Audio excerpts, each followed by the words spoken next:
मुझे रब्बुल आलमीन तुम लेकर आया ये हाकिम के तुम रेज़ा बिना सुता गरीब हो जन अमीर हो जन जेके उन जा आधर बातो कराया ऊपरी बाज रमे के निगाह कन फरमा पर जो फजल कन फरमा एकड़े एकड़े के सरकारी द्वार सलाम के हाजिरी अच्छे उम्र नसीब करा बाबू बजे फैज़ मा रहमत बरकत मा शफा जे समुद्र मा सबनी के जुमले जमात के फैज़ आप कन फरमा एकड़े एकड़े के दुनिया आखिरत के खजानों मा माला सेहत सलाम मदीने वाले शहंशाह देश के महबूब जावा थारा जन खिदमत कयो जन आधर भाग क्या है दे तपश में है दी गर्मी में ओ मुजा साईं न हिन एडी तपश में अची पंहिंजा घर ॿार बचा छॾे तो ख़ातिर अची हिते बीह रहिया ओ मुंहिंजा धंधा कारोबार छॾे अची हिते बीठा उन्हनि खे दुनिया जे आख़िर जे नेमत मां माला माल उन्हनि खे को कोसो मां रड़ी जा मुंहिंजा साईं ऐं कबर अशर मशर जे सचो कपड़ा अमल में रखण फरमा वरी जमाली खे गजरे या बचड़ो ॾे बखन भांगो ॾे फयाज़ फकीर खे मुंहिंजा साईं बचड़ो ॾे समीर फकीर खे बचड़ो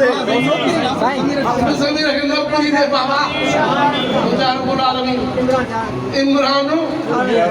चारण फकीर के आबाद शाद सभी जमात हाजत जरूर मुझे साईं मुझे साईं यतन जो मालिक था तो मुझे महबूब मदीना शहंशाह तूफान फरमायो आसा जा हाल में हिना ज़ईफ तो जेको हज करे थे उन को दुआऊं पे वो फरमान मुझे सब जमात गॾिजी आ तो मुझे साईं सा हाल कहड़ा है असा जो दाहू फयादू कूकू तू बुधे थो पियो रहमतुल आलमीन हिननि जे नियतुनि खे तूं ॼाणे थो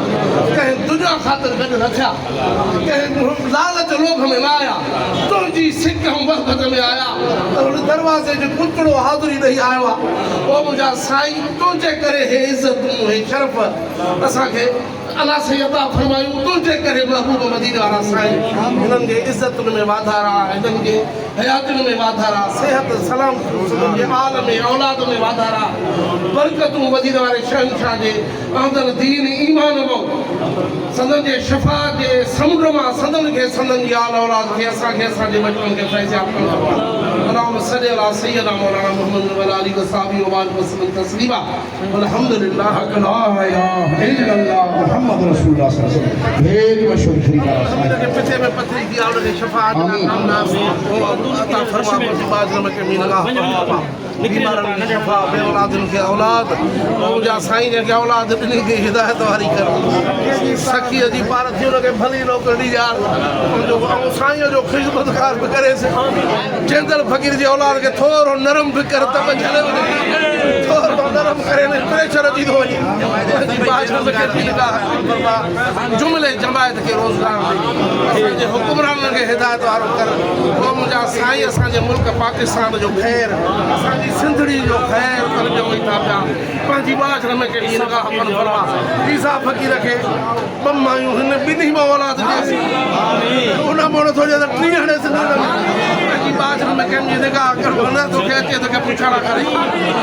बाज में के मीनगा अपन फरमा सेहत सलाम थोड़ो पाड़ो महबूब मदीने वाले शहंशाह जी सल्लल्लाहु अलैहि वसल्लम